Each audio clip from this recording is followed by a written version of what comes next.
everyone. Welcome to this episode of Claims Never Sleep. I'm your host, Meghan Henry, and today I have a very special guest. I am joined by Rebecca Adelman, and Rebecca is just a force to be reckoned with.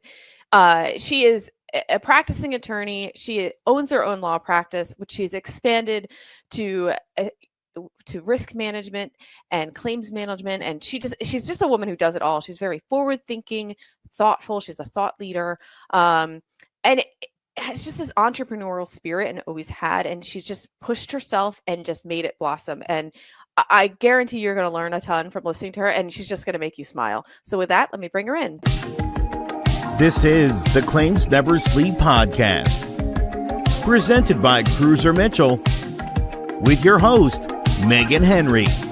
Good morning, Rebecca. Welcome to this episode of Claims Never Sleep. I'm so happy to have you. How are you today? I'm great. It's so good to see you. Thanks for having me.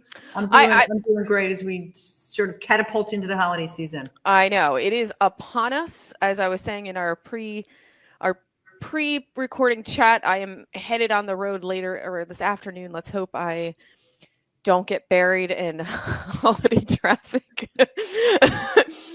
We will see. I've been keeping an eye on it.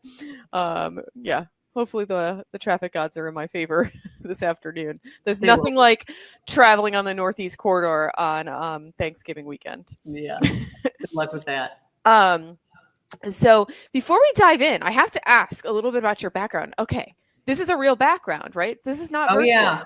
No, this is my office here in Memphis, Tennessee. This is my background. It's got all It's got all sorts of, you can imagine, stories behind everything that you see, and paintings and sculptures and local work and my plant collection and stuff. So yeah, thanks for recognizing it. It's we spend so much time in our workspace that I like it to feel like home. And that when people come, like you, I want them to feel inspired and interested, and it's sort of a conversation piece too. So yeah, thanks. You must have a really good green thumb though, because those plants look luscious. I do. And my plants don't look as luscious. I kind of have a green thumb, but I also select, you don't see the details of them, but I select plants that are pretty hardy. Notice you don't see a lot of orchids around here. as I look on my shelf of my orchid that is just I don't think it's going to flower. Just a branch hanging out there. It is just a branch, and the branch is withering. That's why you don't see any orchids in here. You see big hardy green fig trees and things like that it would take me a lot not to have them thrive anyway. But I love it because it gives a nice warmth to the room. Well, I appreciate that. Yeah, I mean, I think too, what I've learned is that just generally as a as a lawyer, and now we're doing more on Zoom, is sort of how you show up. It really matters. How you make people feel about whether it's a podcast experience or a client meeting or an education thing, like. How people feel about the whole experience really matters. And I think it's a reflection of, there's certain things I value. I value a really, creative environment, right? I value, you can see it's kind of neat and orderly. Mm-hmm. But I value these are the kinds of reflects my values. So I like that. And my firms too. So yeah. Thanks. Yeah. Mine is neat until you look in the corners and I have my kids stuff in this corner, more kids stuff in this corner. Sometimes there's field hockey sticks hanging out. Yeah. But they're over there by the door right now. Yeah, I hear that. It's one nice thing about sort of having my own firm, and I literally live where I work. So my actual home is just about, I can walk to work. So even during the past years when now that work from home is more trending, and I've never not come to my office. It's been important for me to separate myself from my hockey sticks. You know what I mean? A little bit. Yeah. I I have my own space in my house, and we do have that actual office space in Philadelphia, but I do prefer to work at home just because it makes life easier for me. It does. And my family. It does. If I weren't so close, it'd probably be a whole different story. Yeah, absolutely. Or if I had little kids. I don't have any children, so. Yeah. I do have a child. He's just not a little kid. No. Well, let's talk a little bit about you, though, because as you know from listening to this program, one of the first things I ask everybody is, how you got into this field, and whether it be claims or becoming an attorney, and you're kind of in both. Yeah. Like, not kind of, you are. But tell me first about, what was your path to law school? Was it something that you had planned on doing, you intended to do, or did you, like me, I didn't know what else to do. So that was the path I chose at some point. So I'm curious, what was yours? Well, I appreciate that question. So, I've been a lawyer now. I'm in my 4th decade of law practice. In fact, just a 1-second sidebar. Mm-hmm. I've got a case pending at the U.S. Supreme Court. I'm about to file a brief today, in fact. Wow. Yeah. That's not something you hear every day. No. And the cool thing is I had to call up there, and actually Justice Ginsburg swore me in. And I got admitted there. So I had to call because I don't have my bar number for the U.S. Supreme Court, because it's not like you're writing it every day. So I called up there. I was like, what's my bar number? It was just, the whole thing is just really thrilling anyway, and they gave me my bar number, and I realized it was exactly like the day I called to get my bar number to get ready to file this brief was my 30th anniversary of being admitted to the United States Supreme Court. Wow. Isn't that cool? It's part of my journey, So anyway. Well, actually, I'm going to now cut you off. We're going to talk about how you became a lawyer first, but are you able to share what this case is about that you're filing a brief on? Or it's can you have to keep it confidential for now? Right now it's got to be confidential. It does involve a negligence case. I can say that. How's that for generalities? It involves a negligence case. Was there a breach? Was there a breach of a duty? No, there was not. I am defending it. How about that I'm defending a negligence case that involves, how about this? It involves a casino. That's all I can say at this point. All right. Anyway, it's really exciting. We're really excited around here. I'm filing an opposition brief to a petition for writ of cert. So anyway, that's what's going on. So that kind of brings you into present day, but also intersects my 30 years past, I guess. So when I was a kid, I think my journey was really a personal journey with like the encouragement and the support I had around me 35 years ago. My dad was, I come from a family of entrepreneurs, and I like to tell people I'm an entrepreneur with a law license, Mm-hmm. And my dad we have a family-owned business, and my dad back then was always a champion for women, really thinking outside the box. So like having him as my dad, blessed memory, having him as my dad, always encouraging me to think of either, professional pathways I wanted to take, creative pathways I wanted to take. Like it was like infinity in my dad's eyes. So when I got through undergraduate school, I went through a very, customary course, graduated from high school in my little small town in Michigan. And then I went to undergraduate school. I'm a Wolverine, a Michigan Wolverine. And I went to undergraduate school, and then I speak fluent French. So I studied French in undergraduate and wound up going to France to get a master's degree in economics. So I studied over there for a couple of years.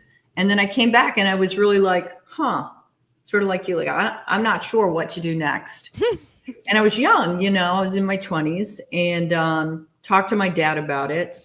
And my dad said, if you're going to pursue a graduate degree, another graduate degree, let's be thinking about like, what do you want in your life? Like, what do you envision?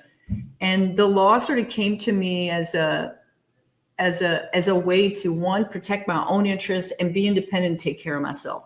Like, I knew if I became a lawyer and I could learn lawyery things, like that, I'd know how to sign a contract, I could buy a car, I could buy a home. And then sort of expanding that out, I could protect other people who might have, needs, or be, my community, things that are valued to me. And, just making sure that the people who need protection get it, so that, like, the law was going to be an opening for that. And then, a way to make a living. I felt pretty sure that if I got a law degree, I'd be able to take care of myself. I'd make a living and try and make a difference. So that's what got me to law school. So I went to law school, graduated, and then that was really my pathway. I enjoyed every single step of it. It was very intentional, very purposeful, met some just, much like you, I'm sure, like, just amazing people along the way that are still my friends and colleagues. And yeah, it's just amazing. And I love being a lawyer. I'm licensed in a multitude of states and just love it. I didn't necessarily like taking all the bar exams. No. I remember leaving my last bar exam and saying, that's the last bar I'll ever pass. All the rest I'm going into. So, good joke. Yeah, I don't know. No, it took a minute. So anyway. So tell me, though, about what was your path into practice? Like, did you have, when you were, and I asked this from a standpoint that when I was in law school, I had an idea of what I wanted to do, and what I'm doing now is totally different from what I thought I wanted to do. So what was your experience? Yeah, I'm interested to know, like, what you wanted to do and how you ended up. I'd love to, I'm sure everyone else would like to hear it. So my goal was to get a job. You know what I mean? Like, yeah, I want to get a job, and I wasn't sure, back, 30 some years ago, there weren't a whole lot of women doing what I do, which I loved litigation. I love trying cases. I did all that. I followed that pathway in law school, more con law. I did a lot of constitutional law. I love that. But then I did, all the trial practices stuff. Like, I love to speak. I love to argue. I love to brief write. I loved all that strategizing around litigation. So I knew I wanted to do that, but I didn't know what. And so really, I just started looking for a job, and you know how things go, those little nudges from wherever they come from that lead you to where you need to be. So one of them nudged me down here to Memphis, where I had friends and colleagues, and, and I just was in Chicago practicing law. I got a job in Chicago back in the Midwest. I really loved it there, but it was, growing up in the cold was one thing. Working in the cold was a whole other story. You know what I mean? Yeah. A snowmobile suit versus a business suit, like, no. So I couldn't stretch my dollar very far. Back then I might have been earning like $25,000, And so I came down here to visit folks, and one of my girlfriends worked down here, and she said, you got to check it out. And she worked at a law firm that had one woman partner. I met that woman, and she hired me and said, we need more women down here. Would you be willing to move? I picked got my little Pontiac Sunbird, 1986, moved down here to Memphis with my dog. And that was it. And I took an insurance defense position. That's what was available to me. So I got into insurance defense and was primarily working in medical malpractice. I was doing some general, insurance defense, some premises liability. And from there, that kind of defined where I was headed, in the sense of, like, you're kind of a public or private. So I knew I was going to be in the private sector. And then I was going to either be, defense or plaintiff, criminal or civil. So I landed in defense civil. Mm-hmm. And from there, that's kind of how my history. And then from there, started to hone my trial skills, and had incredible mentors, and just, the giants of the industry down here in the South, kind of being in a very sort of a mid-sized to small pond. It gave me accessibility, and I drew a lot of interest from others to help mentor me and help me grow. So that's kind of how I got into what I was doing on the insurance defense side. Well, one, my first car was a Sunbird. Here's to the Sunbird. I know. Here's to And my dad got me a Sunbird. My mom and dad got me a Sunbird. I love that Sunbird. I drove it till the wheel stem fell off. Me too.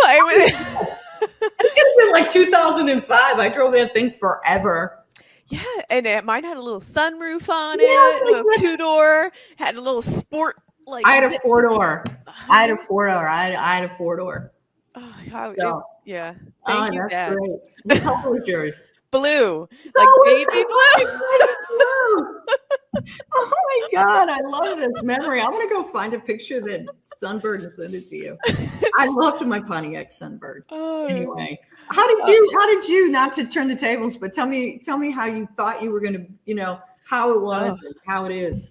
Well, so my plan all through college was to go to medical school, and it was my plan. I had that plan since I was in high school, and I was on it. Like I was pre-med. I was a math major. I was also a psych major, and I did all the things. Took the tests, did the things, and it was at some point my senior year when everyone was gearing up for applications to med school. I pivoted and I was like, I don't know if I want to be an MD. And I don't know what my thought process really was on it. Maybe I was scared. I don't know. So I pivoted and decided to go get a PhD in neuroscience and pharmacology instead.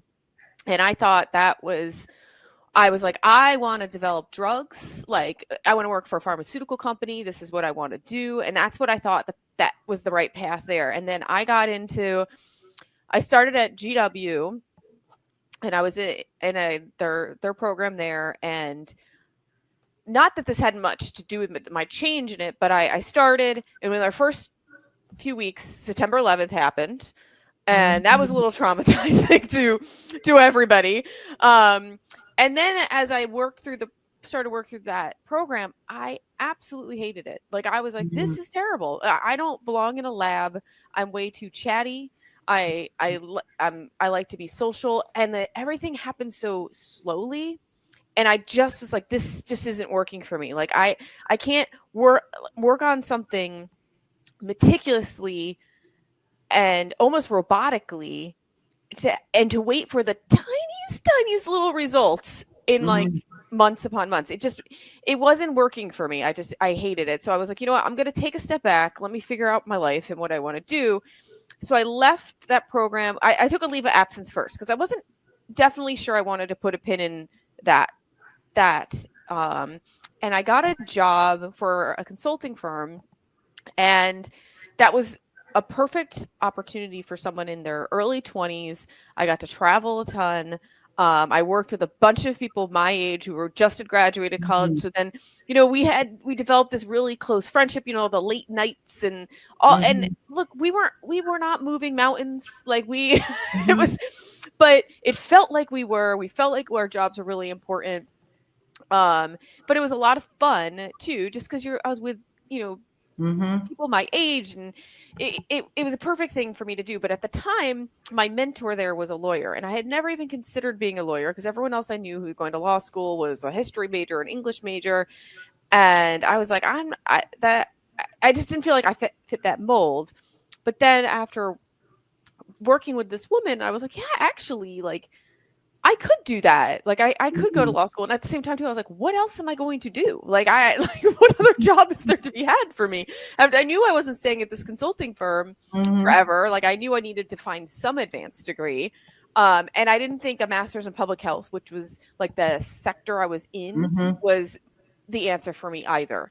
So I was like, all right, I'm going to go to law school. And at the time when I was in law school, my intention was to go into intellectual property and do like patents type stuff because I had that science background. And then I soon realized, not long after into my first year, like, while I had the credentials to sit for the patent exam, and while I had that background, I was not a very strong candidate compared to some of my counterparts who had degrees in mechanical engineering.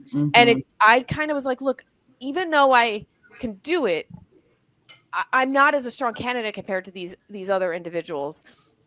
so again, I was like, okay, maybe I should pivot, and so at that point I was like, I want to do real estate transaction work. And that was my intention. That was, I had a summer job. That's what I did at the summer job. They did litigation too. So I did some litigation there.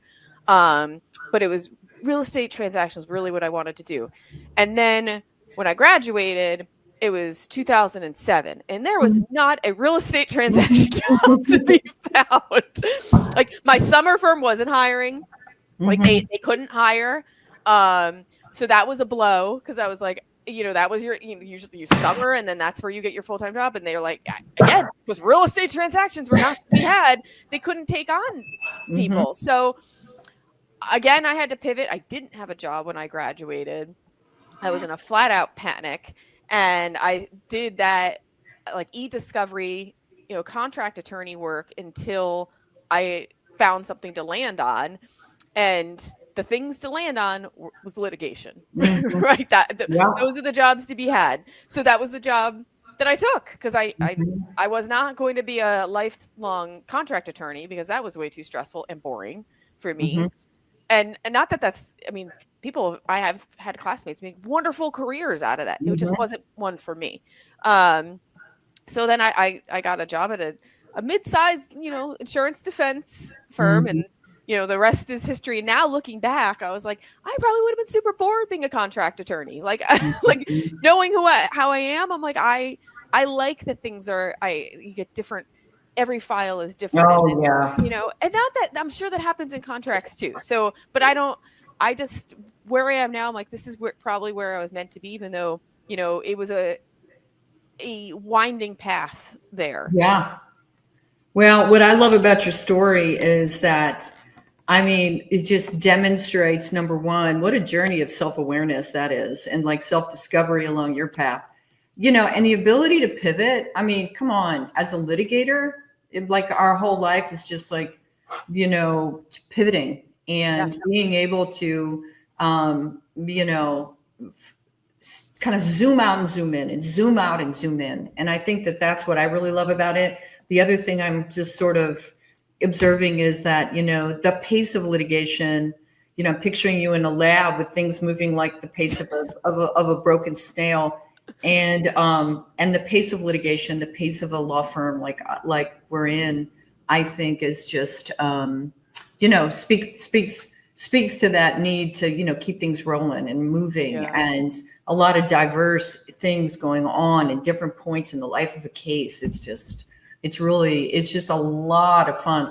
So hoorah for your journey, and that you landed where you are, and good for you. It's fun. Yeah. And I'm very happy that I have this science background, because look, one thing that I noticed or realized when I took the LSATs is everyone's like, oh, lawyers aren't math people. You know who does really well on those logic games? Math people. Yeah, they do. So I was like, what do you mean? And like logical thinking, like.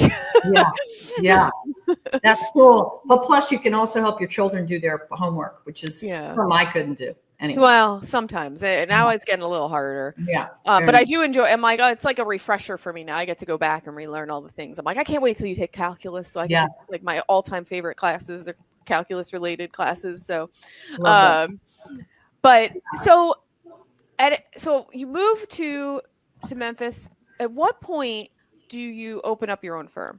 Yeah. And then what is the fire that has you do that? Yeah, fair enough.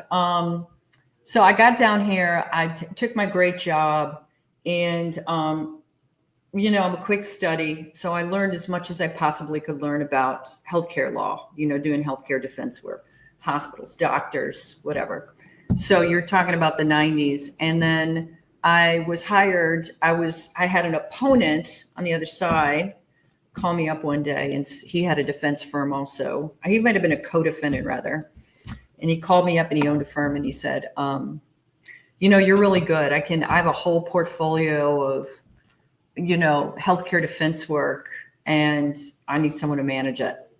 Would you like the job? So for me, that was a real level up.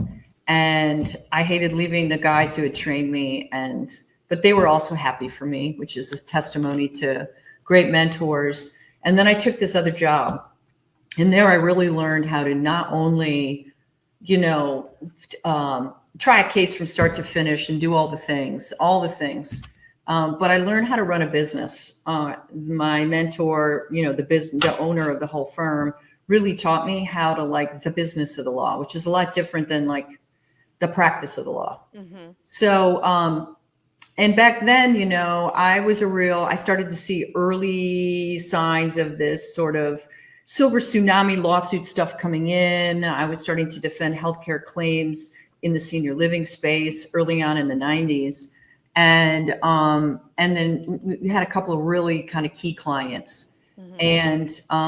And from there, I just sort of saw the future of what was going to be happening in senior living. This is where my whole entrepreneurial, mindset and spirit come in. That's really my fire. My fire is really about looking ahead and finding solutions to problems, and that part of my self.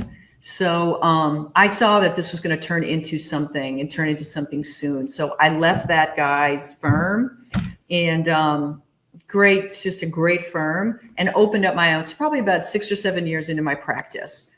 And I just, I had nothing, and I accept maybe some clients who, if I made the move, would come with me. Mm-hmm. Obviously I couldn't share any of that with them because of our rules of ethics. So I moved, I'm in downtown south end of Memphis. So I'm near where the Civil Rights Museum is, in this beautiful hallowed ground, this beautiful area. But 30 years ago, 27 years ago, there was nothing going on here, and I could rent the place for nothing. You know what I mean?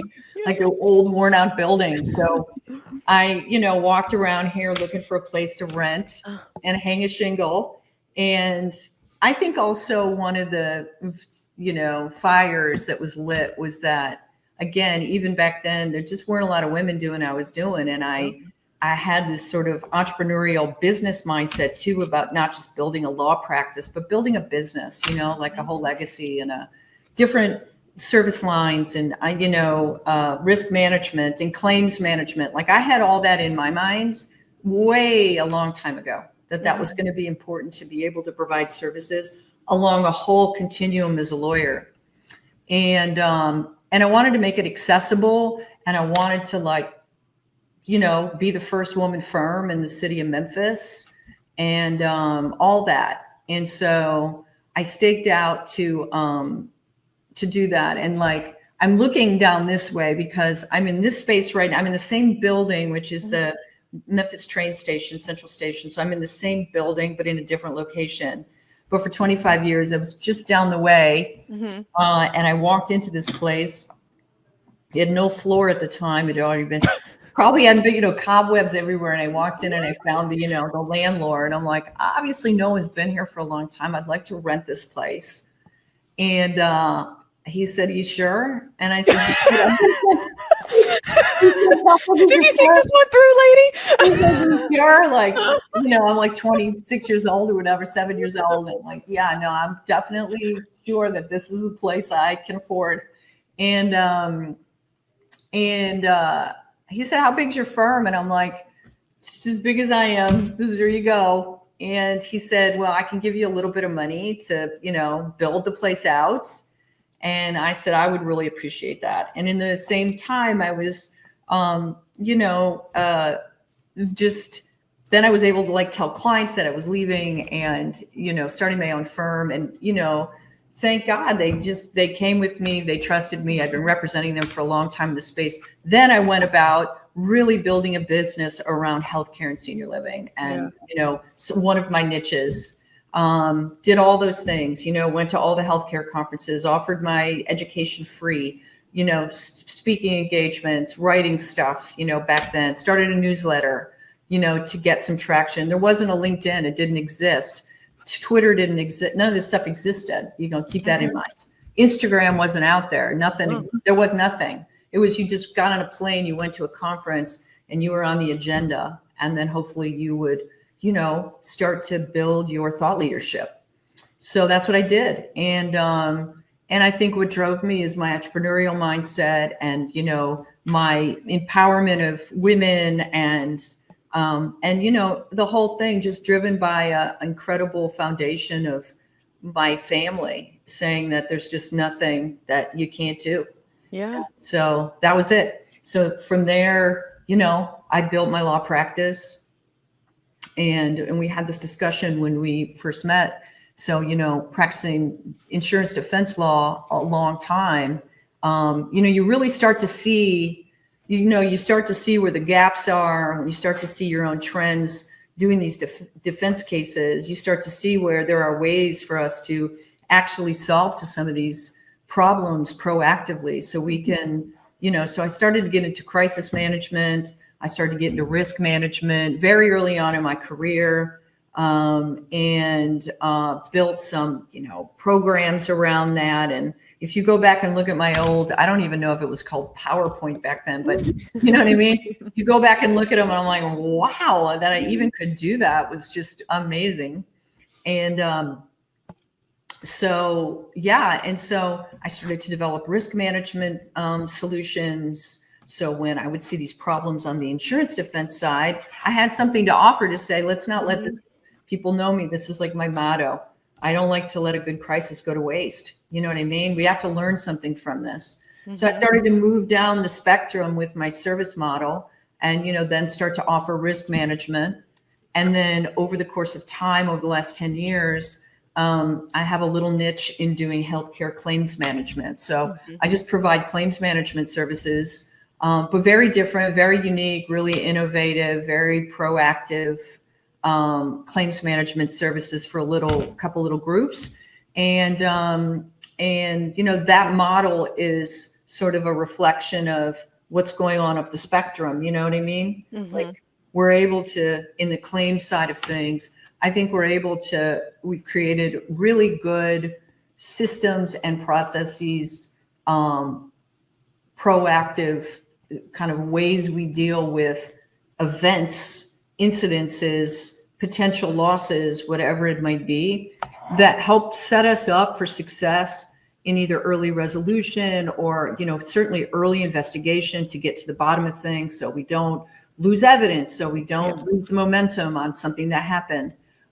So that's what got me into the claims side of things, which then allowed me to develop even more sort of proactive risk solutions to sort of drive all of this to my goal is obviously sort of a zero risk. Yeah. That's my goal, So that explains it all, I guess. All right, we're done. We're done. Yeah, great chatting with you. See you later. Good luck on the road. Okay. So what have you noticed right now are some of the biggest challenges that you're seeing in your industry? That's a great question. So I think challenges that I'm seeing that are probably common to along the whole sort of risk spectrum. I think challenges I'm seeing are that,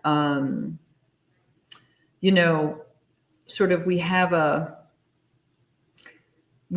more savvy, more educated consumer out there. Mm-hmm. More knowledgeable, more access to information type plaintiff, regardless of their background, regardless of their history. People have a lot of exposure to a lot of things now. And so the idea of complaining or filing a complaint or, accessibility to, big, marketing campaigns from plaintiffs' attorneys, whatever it might be. We just have a different consumer we're needing to speak to.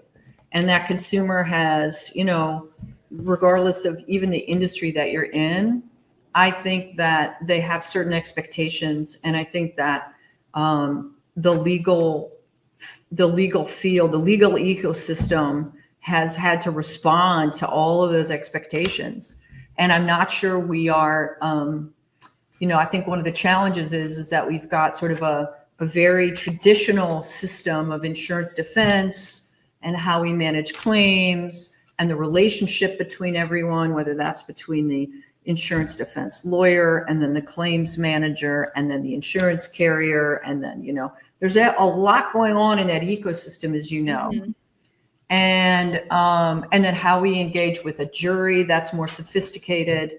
That seems to be a little more, it doesn't. I'm not sure if they're just more angry or more emboldened. I'm not really sure about the juries and all of that, what's happening. There's a lot of conversation around it. I like to steer clear of that whole social inflation defense verdicts. And I think that's all, I just think there's sort of underlying things there. And I think some of the challenges are addressing sort of a traditional model of how we deal with conflict. Okay. And the type of world we live in. Mm-hmm. And I think there are so many gaps in there. And I think that all this risk and all these problems and all these losses sort of live in the gaps that we've been unable to fill. I'll give you an example. Something that's really, a couple things. You'd be surprised when, after all these many years, and I challenge you to, or I invite you to rather, to talk to your clients about this. Any of them that have been involved in litigation, like what was their takeaway and how did they go and revamp systems, look at contracts again, redesign how they're doing processes? What's their corporate governance structure? Did that change? Like, what did they do in response to this one claim? And you'd be surprised that they would say, I don't know, my insurance company handled it. It got settled. What do I? I'm not surprised. I think that I just, I don't know. Like, I got called a few times. I had to do a deposition and but my insurance company handled it. That's why I have insurance. It's like, yeah, that is why you have insurance. I understand that piece of it. But where is the part of our ecosystem where we're all sort of collaborating together to use that crisis that cost everyone a fortune, the insurance company, the human wear and tear on your client's business, reputational damage, things that are quantifiable and things that are unquantifiable, losses that are unquantifiable, reputational damage, human resource problems. I mean, all sorts of things come from litigation. Like, what did we learn from those losses? Because it's can't just be here's what the indemnity reserve was versus this is what the defense reserve was, and we kind of got there, and then that's the data, and we're scot-free because we settled below what we thought we were going to do. Yeah, that isn't the takeaway. The takeaway isn't the data. The takeaway isn't the loss run. The takeaway is you had a crisis here that impacted your company and that impacts our whole industries, all of our industries. What did we do to get better? What did we do to actually take all these learnings so this doesn't happen again, or we can try and mitigate it? So that is, I think, one of the biggest challenges. Does it cause all these I don't know. I'm not a Nostradamus of, what's going on with jury verdicts, but I will tell you that that's, to me, where I've showed up to try and really solve to things and narrow all those gaps so we can learn. That's it. Doesn't matter what industry you're in either. Well, and I mean, look, if we were to break it down to the simple level, okay, let's just say, insurance company claims department hires, attorney A to defend a case on behalf of one of their insureds. And upon doing that, the attorney, yes, you have a duty to defend that case, but you also have a duty to evaluate what risk was going on at that time. And you can take that opportunity to also then advise your insured, who's your client, as to, hey, okay, this is a situation that we are in at this time. We are going to resolve this situation and work through the situation. However, looking into the future, I'm spotting a few things that maybe you could do a little bit differently. Say it's even like a trip and fall. Okay, maybe there wasn't an incident report. Okay, well, in the future, it might be helpful for you if you have an incident report. I can help you with that. So we have, you kind of have to take a more all-encompassing role, not a role that is, okay, I'm just here to defend this case, close the case, move on to the next case. Yes, that is a goal. You want to resolve that case, but you also want to prevent future risk. Yeah, and future risk. And to that point, envision a system where when your defense lawyer gets the assignment, right? They may have not ever even encountered who this insured is. Like, their relationship primarily is with the insurance company. I have recurring clients with the insurance company, right? But sometimes I just get insurance company calls me and we get a client we've never met before. And imagine though a system where the insurance company is actually also promoting, the claims manager is also promoting this collaboration, and the messaging across our whole tripartite group is, hey, look, we're not here just to, defend your claim or pay your claim or, have Meghan or Rebecca report to us until we get to the end. We're actually here to help, make you a better, improve your risk profile. And, so that when renewal comes or when, along the way, we can look and see that you've implemented certain protocols, certain different things in order to get to the root cause of what might have got us here today. And that we're somehow rewarded for that, whether, that the insurance company and our claims team is, in on it from the get-go, so that the message isn't just coming from us, it's coming from, because, when the insured hears from the insurance carrier, wow, we're going to try and improve your risk profile, which makes it better for you later on down the road. You can help reduce risk. We can hopefully mitigate claims, all of that you're also getting that vibe from your insurance company and they're bought into it. I think is really an important part of this conversation is how do we all collaborate together to address what we're seeing out there in terms of trends? And I think it all starts with that relationship and what's the intention of it? What is our messaging together? What's the strategy early on? What are we trying to accomplish? And if proactive risk mitigation and remedial work isn't part of like this larger action plan, it needs to be. Yeah. So that's how we've really, over the last 20 years, like that is really like we literally in our litigation reports as a claims manager, I incorporate all of that directly into all my communication. So yeah, and it's an amazing resource too for, and have you seen though, throughout the years, and I'm assuming the answer is yes, like improvements, like by spotting, these potential issues and advising as to additional steps you can take to mitigate or avoid risk later, I imagine you're seeing a drop in those risks for those particular insureds. That would be 100%. Yeah. I mean, that's your model, right? Like that's the whole point. I'll give you an example. I have hundreds of examples, but I'll just give you one sort of easy to digest example.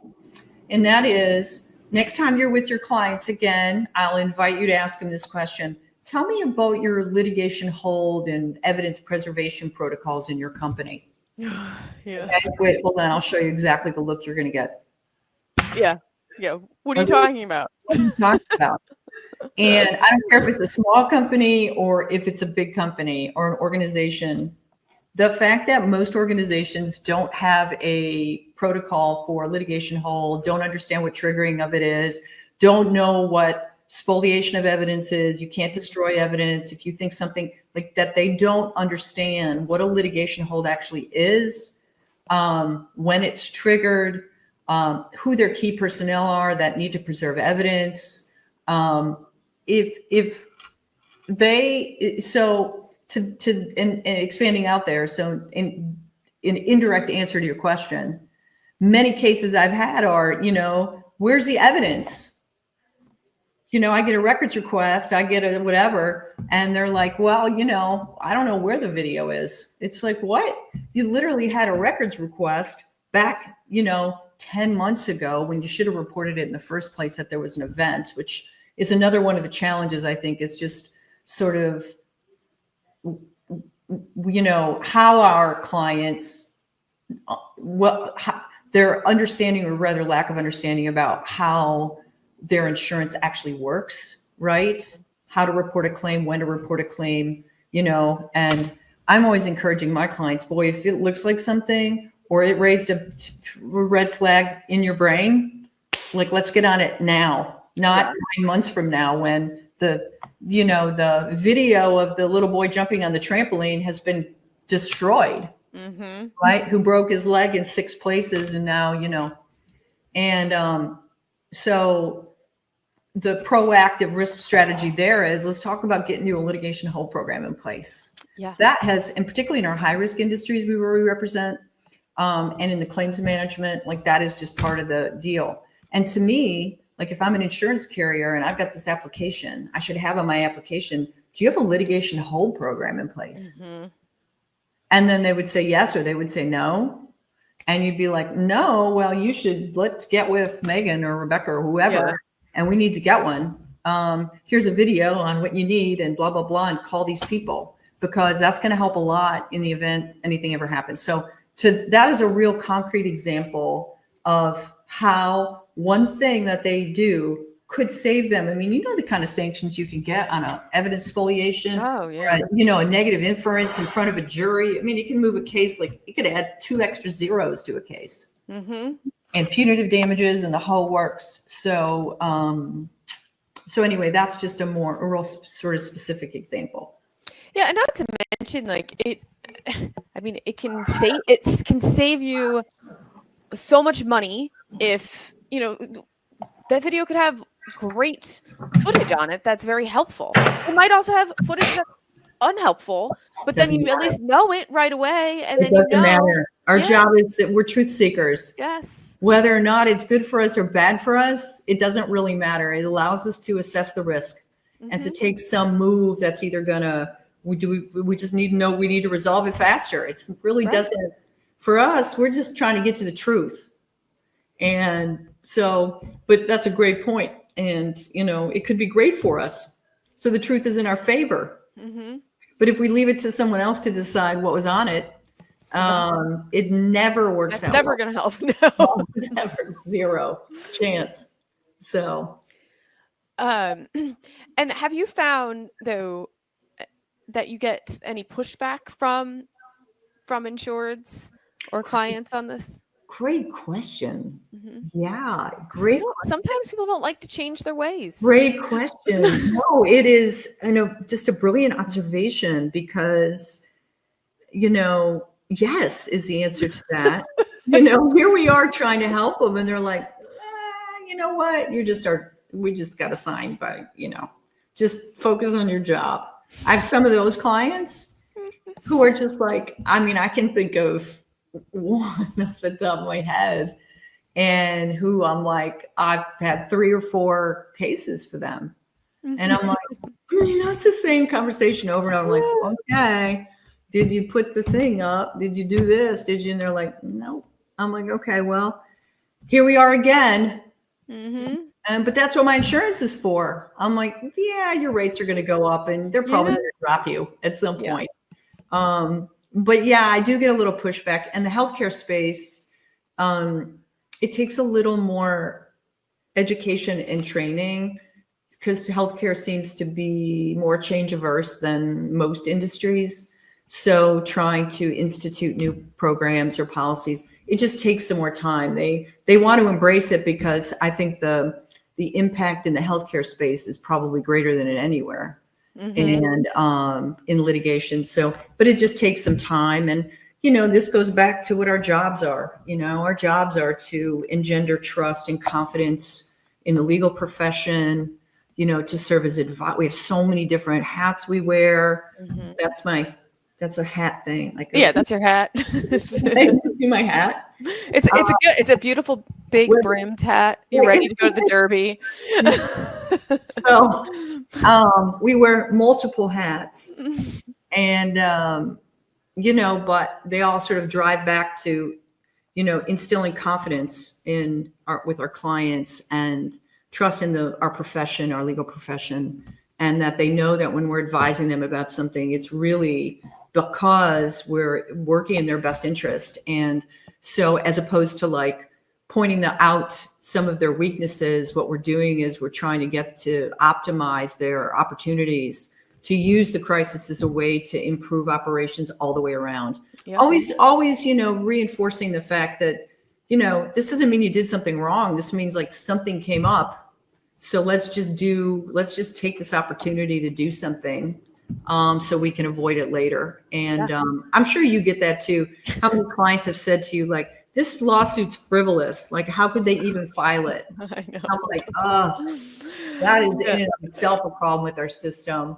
But it's the problem with the system, but then it's the benefit of like living in a free land. Yeah. Years and years ago, so my family owns a restaurant in Connecticut, and years ago they always participated in like a town festival, like a lot of food vendors from the town, and all these things. And they decided, let's do like a hot dog. It's a hot dog restaurant. Like, let's do a hot dog eating contest. And I was like, okay. So you probably need to have everyone sign this waiver. And my brother was like, are you kidding? This is so much extra work. I was like, yeah, but if someone chokes and dies on a hot dog, like it's a minor inconvenience, but like I think you're gonna want to do this. And they did the waiver, but it was kind of like I had to push a little bit. I was like, I understand it's annoying to make these contestants sign this piece of paper that they feel like they're signing their life away, but like, they want to eat 60 hot dogs in a minute, though. They're gonna have to. I know. I remember the numbers never got as high as that one, but yes. Same to your point, like learning how to, over the years, I've learned how to sort of reframe that.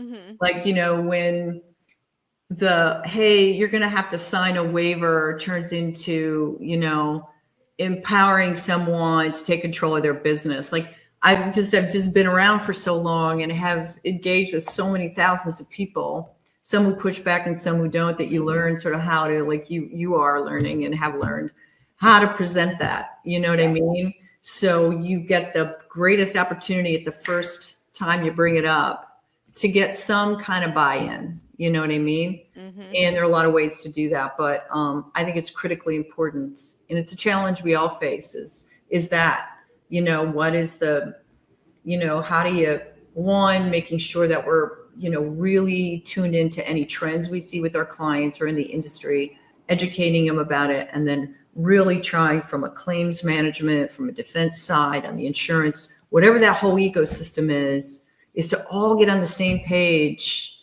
for the insured. Mm-hmm. And, offer, just get in problem solving mode, mm-hmm. all the way around. Yeah. And it's funny because I a few years ago, I talked to someone. I had them on my prior podcast, and he worked for an insurance company, and his role was, he was an engineer. His role was solely to go out to potential and current insureds and assess the risk from a construction, because it was mostly, construction type companies, a construction standpoint. And I remember and that's why he came on to talk about that, because I was like, yeah, this is yes, this is a perfect thing to be doing. Like, have someone to go in and look at the builds or look at the designs or whatever it may be, and be a point of contact to be like, kind of advise like, okay, well, we can mitigate some of the risk if you do this differently, and just kind of assess from an engineering perspective what the potential risk could be for them. Yeah. And then offer solutions, right? Yes. I mean, the insurance company was empowering him to say, look, we, like I guess what you're saying is like a vulnerabilities assessment. Like, hey, this is where you might be vulnerable. Here's what you could be doing. Yes, exactly. And then the real follow-up though, Meghan, is, are they doing it? Yeah. So, on the litigation hold stuff, going back to that, a simpler example is, making sure I have a responsibility to check back in on them. Like, are you doing it? Mm-hmm. You know what I mean? Are you annually looking at it? If you want me to look at it annually, I'd be happy to do it, but you got to do it. You got to use it. Yep. You got to train your team. I'll do your training if you want, or have someone in there. But it's one thing to implement it. It's one thing to sort of adopt it. Right. And be like, yeah, thanks for the vulnerability assessment report. Appreciate that. Thanks for your feedback. Thanks for your feedback. I gotta get rolling on with my job now. Got bigger things to do than listening to you. I've got it. And then their first lawsuit they get, they're like, oh wow, that was on the vulnerabilities assessment. So we're almost out of time, but I have 2 more questions for you before we wrap up. So what's next for you? Oh, that's a great question. I am working right now. I got all sorts of stuff going on. I have, different along the spectrum. I've got different sort of businesses. I got the firm, I've got the claims management, and then I've got in the healthcare space, I have a solution in the senior living space, a business that offers solutions to senior living. So I've been focusing some time there. I think one of the things I'm engaging in is learning and implementing in my firm and across the spectrum a communication and a response program, like a CPR program. Mm-hmm. And because I really feel like engaging with people in advance, if we know something's going on, that organizations adopting, whether it's candor programs or whatever it might be, particularly in healthcare space, I think is critically important in the environment we're living in. So kind of showing up strong there and learning more about communication and response programs. And then so I'm working on that. And then, just more, creating more innovative solutions in the claims management space. In my office, if you were here, you'd see we've got this big whiteboard in our office, and on the whiteboard are all of our like really cool defense strategies. Like every day we come up with something new, like, oh, this is something that the plaintiff brought up in a case. How can we respond to this? And then we'll all sit around a table on our Monday huddle and we'll be like, oh, let's file a motion to do X. Is there a rule that we can do this? So we have this sort of whole board of, our greatest lawyering ideas. So I'm going to be working some on that and probably turning that into something. Stay tuned for the something. Stay tuned. Well, yeah, I feel like I want a follow-up on what's to come, and I want to know what happened with the Supreme Court. Yeah. That's you got to put a pin in those 2 things. Well, I will circle back with you, and this has just been just a really great experience. Your Lincoln Lawyer thing is just so great, by the way, and all the content you push out and the creative ways that you are so relatable. I can never picture you in a lab. Just so you know, that idea of you in a lab has just got me cross. And I'm so happy you are where you are, doing what you're doing, and just contributing so much value out here as a lawyer, as a podcaster, like the whole deal. So you are real. You're very special. This has been a fun hour for me. You're filling my cup today. Thank you for filling my cup. You're going to need it when you hit the road later is what I'm thinking. Oh, I know. You want to add a little bit of bourbon to your cup later. Got New Haven pizza on my my endpoint, hopefully. So one last question for you, Rebecca. So knowing what you know now, looking back, what advice would you give your younger self? Oh, easy. Sleep more. That's it. Yep, that's it. Sleep more is good. I think one of the things I would also talk about prioritize. I know that's more, relax more, and like be better about skincare when I'm younger. Oh man, skincare, hair care. Yeah, I know that wasn't quite what you were. No, that's the gem. Whatever advice you would give your younger self. Prioritize sleep, girl, is what I would do. And that would be it, because really doing 100%, 150%, showing up every day to make the most of life, you gotta just, you need some rest. So that's what I would have done. And I do that now. Sleep's like my number one priority. I got to get on that wagon. I'm not great about sleep. I'm still a burn the candle at both ends type mentality, mostly because my favorite time of the day is when everyone is asleep. I know. And I get that quiet time for like 1 hour, and I feel at peace. Like I'm like, everyone's good, everyone's asleep, and no one's asking for anything.